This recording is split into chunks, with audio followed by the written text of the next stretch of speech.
When the Roman Emperor Marcus Aurelius faced plague, war, and betrayal, he didn't crumble. When the slave Epictetus endured brutal treatment and physical disability, he emerged stronger. These ancient Stoics possessed a secret that modern psychology is only beginning to understand. True resilience isn't about avoiding hardship, it's about transforming how you respond to it.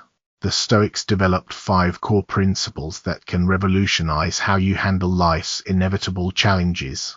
These aren't just philosophical concepts, they are practical tools that have been tested by emperors, slaves, and everyone in between for over 2,000 years. The first principle is the dichotomy of control.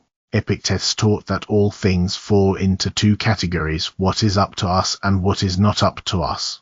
What's up to us includes our judgments, desires, actions, and responses.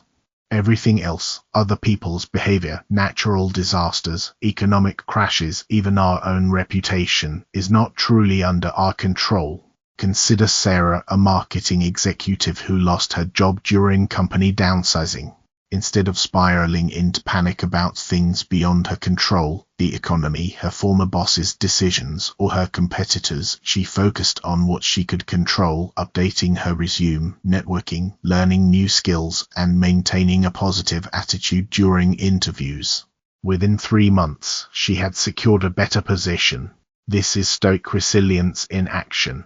The second principle is negative visualization, or premeditatio malorum. This isn't pessimism, it's mental preparation. Seneca regularly imagined losing his wealth, health, or loved ones, not to invite misfortune, but to appreciate what he had and prepare mentally for potential challenges. Modern research confirms this wisdom. Athletes who mentally rehearse overcoming obstacles perform better under pressure. A surgeon who visualizes potential complications before surgery is better prepared to handle them calmly. By imagining setbacks before they occur, you build psychological immunity and reduce their emotional impact when they actually happen. The third principle is reframing adversity as training. Marcus Aurelius wrote that impediments become the way forward. Every obstacle is an opportunity to practice virtue, patience during delays, courage during threats, wisdom during confusion. James, a small business owner, saw his restaurant forced to close during lockdowns. Instead of viewing this as pure disaster, he reframed it as training for adaptability and innovation. He pivoted to delivery, created meal kits, and built an online community around his brand. When restrictions lifted, his business was stronger and more resilient than before. The obstacle had indeed become the way. The fourth principle is emotional discipline through initial impressions. The Stoics understood that events themselves don't disturb us, our judgments about events do. When something happens, we immediately form an impression and attach meaning to it. This interpretation, not the event itself, triggers our emotional response. When you receive criticism at work, your initial impression might be, "This is terrible, everyone thinks I'm incompetent." A Stoic would pause and examine this impression. Is it accurate?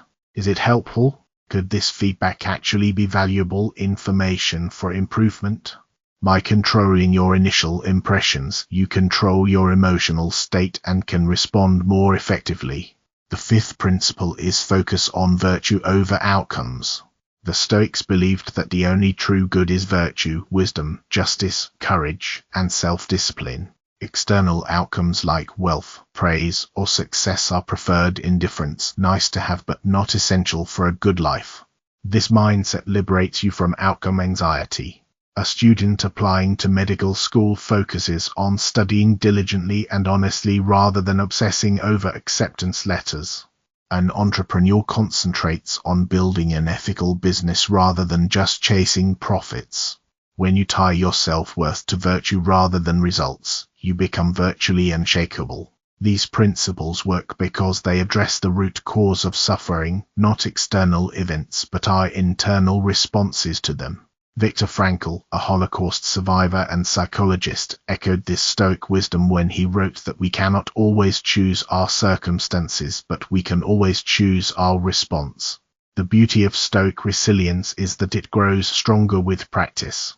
Each challenge becomes an opportunity to apply these principles and build mental muscle. You're not trying to eliminate emotions or become indifferent to outcomes. You're developing the wisdom to respond skillfully rather than react impulsively. As Marcus Aurelius reminded himself in his private journal, you have power over your mind, not outside events. Realize this, and you will find strength. This isn't ancient philosophy, it's a blueprint for thriving in an uncertain world. Take a moment to reflect. What challenge in your life right now could become an opportunity to practice these Stoic principles? How might focusing on what you can control change your approach to current difficulties? If these ancient wisdom principles resonated with you, subscribe for more practical philosophy that can transform how you navigate life's inevitable storms.